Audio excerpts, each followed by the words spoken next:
High, এই গরমে তোমরা সবাই কেমন আছো গো? যা গরম পড়েছে, এখন আমার গাছগুলোকে সুস্থভাবে রাখাটাই একটা চ্যালেঞ্জিং কাজ। এই দেখো দেখো কি সুন্দর আমার ওই মাধবী লতাটা আস্তে আস্তে ডালপালা বাড়িয়ে ছাদের দিকে উঠছে। আগের দিন ভিডিওতে দেখিয়েছিলাম পাখির জন্য আনা সেই দোলনাটা, মনে আছে নিশ্চয়ই? আমি কিন্তু সেদিনকে শুধুমাত্র দোলনা না, পাখির জন্য খাবারও এনেছিলাম। কদিন ধরে দেখছি বাগানে বেশ নতুন নতুন পাখি আসছে, জানো তো? এই গরমে ওরাই বা কোথায় এত খাবার খুঁজবে বলো তো প্রতিদিন? এই গরমে আমরাই বেরোতে পারছি না, আর পাখিদের কত কষ্ট।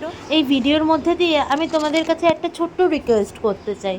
সেটা হচ্ছে, তোমরা যদি পারো নিজেদের বারান্দায় কিংবা ছাদে এই পাখিদের জন্য একটু হলেও জল রেখো। এই প্রকৃতি থেকে আমরা যেমন কিছু নিচ্ছি, আমাদেরও তো দেওয়া উচিত, বলো? আসলে উচিত না, এটা আমাদের কর্তব্য।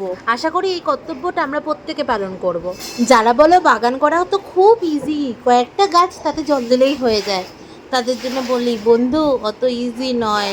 নিজের খেয়ালই ঠিক মতন রাখতে পারি না, তার উপর এত বাচ্চা অ্যাডপ্ট করে ফেলেছি। যাই হোক, যা গরম পড়েছে, তোমরা একটু সাবধানে থাকো আর বেশি বেশি করে জল খাও, আর প্রকৃতির একটু খেয়াল রেখো।